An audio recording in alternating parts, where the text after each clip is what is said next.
Generic दवाएं किसे कहते हैं और ये ब्रांडेड दवाओं की तुलना में सस्ती क्यों होती है? जानिए आज की इस वीडियो में जेनरिक दवाओं के बारे में सब कुछ। जेनरिक दवाएं सस्ती होने के कारण लोग इसकी गुणवत्ता और उसकी क्षमता पर संदेह करने लगते हैं।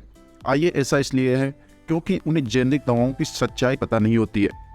आइए जानते हैं जेनरिक दवाओं के बारे में। आमतौर पर जेनरिक दवाएं उन दवाओं को कहा जाता है जिनका कोई ब्रांड नेम नहीं होता। वह अपने सोल्ट नेम से मार्केट में जानी पहचानी जाती है।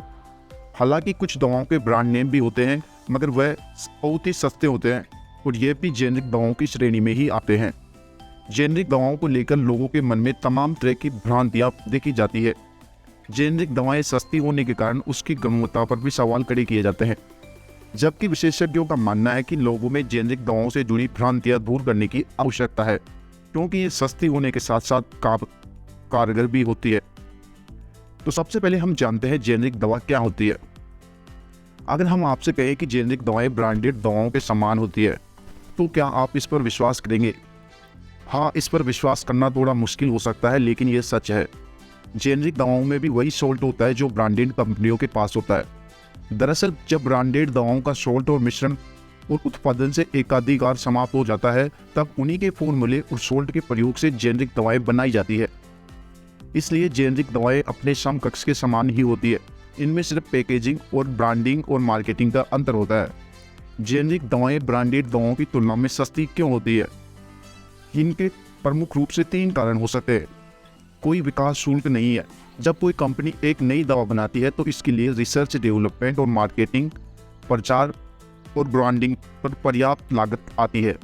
लेकिन जेनरिक दवाएं अपने डेवलपर्स के पेटेंट की अवधि समाप्त होने के साथ उनके फॉर्मूले और सोल्ट का उपयोग करके विकसित की जाती है। इसलिए जेनरिक दवाओं को रिसर्च और उत्पादन की लागत कम लगती है।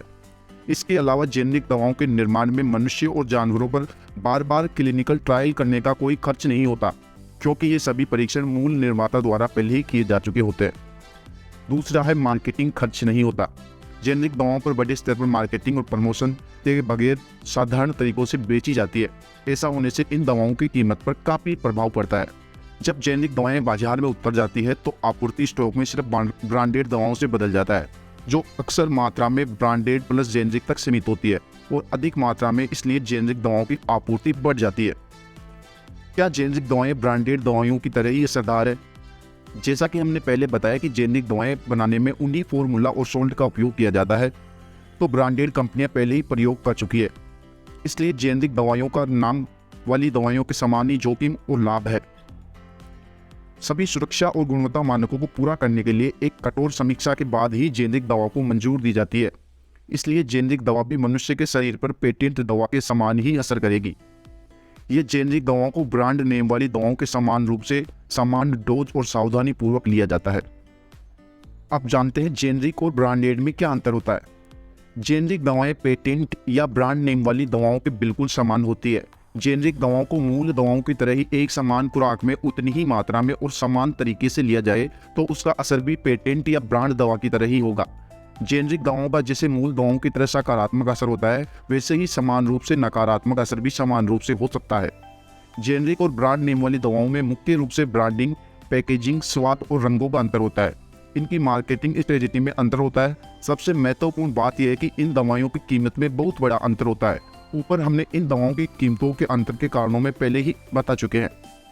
अब जानते हैं कैसे पहचाने कौन सी दवा जेनरिक है या नहीं। जेनरिक दवाओं का अक्सर मूल दवाओं के जैसा ही अलग नाम होता है। केमिस्ट द्वारा जेनरिक दवाओं में प्रयोग किए जाने वाले सोल्ट्स की पूरी जानकारी रखते हैं। वे ग्राहकों को इसके बारे में भी बता सकते हैं। दवाई का नाम इसकी पहचान के लिए महत्वपूर्ण संकेतों में से एक है। इस तरह जेनरिक दवाओं की पहचान के लिए इंटरनेट सोल्ट के माध्यम से भी खोजा जा सकता है। दोस्तों, आपको यह वीडियो कैसी लगी? ऐसे ही और इन्फॉर्मेटिव वीडियोस के लिए आप हमारे YouTube चैनल को सब्सक्राइब जरूर कर लीजिए। धन्यवाद।